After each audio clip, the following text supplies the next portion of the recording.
En fait, nous avons 4 cellules robotisées aujourd'hui, avec une multitude de variabilités sur les produits. On a voulu en fait automatiser la programmation dans 2 aspects principaux. Le premier aspect en mode projet.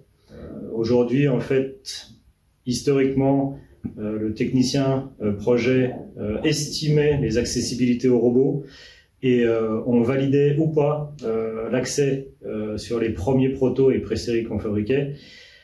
Il arrivait souvent qu'en fait des soudures qui semblaient accessibles ne l'étaient pas. Le logiciel ALMA nous a permis justement de valider en amont dès les premiers designs avec bureau d'études les accès ou pas sur les différentes pièces, ce qui a vraiment permis en fait de gagner du temps et d'avoir une confiance en la réalisation de la pièce finale.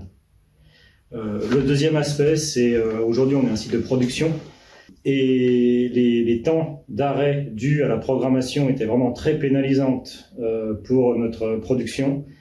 En moyenne, on mettait 5 jours pour programmer une pièce. Grâce au logiciel ALMA, on est sur 4 à 5 jours de programmation offline et une journée ou une demi-journée sur la mise à jour du logiciel par rapport au réel. Le gain est vraiment important. Ça nous permet vraiment d'avoir une sérénité sur les démarrages chéris qu'on a régulièrement chez nous sur les nouveaux produits. La première fois qu'on modélise le programme sur le logiciel, donc on descend le programme du logiciel sur le robot.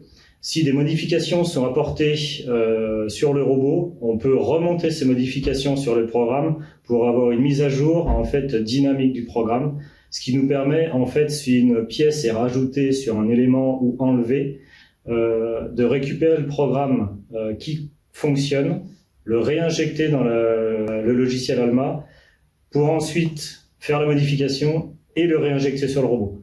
En fait, c'est un gain de temps énorme sur les modifications qu'on peut avoir sur nos pièces. On peut créer le programme nouvelle pièce sans avoir à arrêter notre flux de production.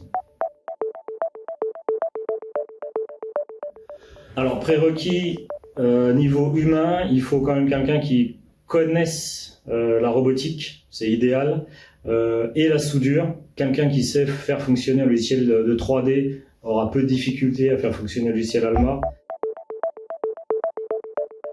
Je prends le logiciel ALMA, je jette la pièce dedans, je lui fais, en plus je peux simuler un tronçon de cordon, un cordon complet, une séquence de cordons, enfin on fait ce qu'on veut quoi. On peut dire aussi, bah tiens, ce cordon j'allais de la gauche vers la droite, premier indus, je me rends compte que c'est pas bon, je lui fais, bah tu changes le sens du cordon, pof, c'est fait. L'utilisation est quand même super conviviale. Alors si vous avez un produit qui tourne depuis 20 ans sur votre robot, la PHL pour moi n'est pas forcément, alors pas adaptée à vérifier parce que la PHL permet aussi d'optimiser les trajectoires, ce qui n'est pas forcément le cas quand on est en programmation humaine. L'énorme avantage de la PHL, c'est vraiment cette flexibilité par rapport aux modifications ou aux nouveaux produits. Vous pouvez intégrer un nouveau produit dans votre cellule robotisée quasiment à 100% sans arrêter votre machine.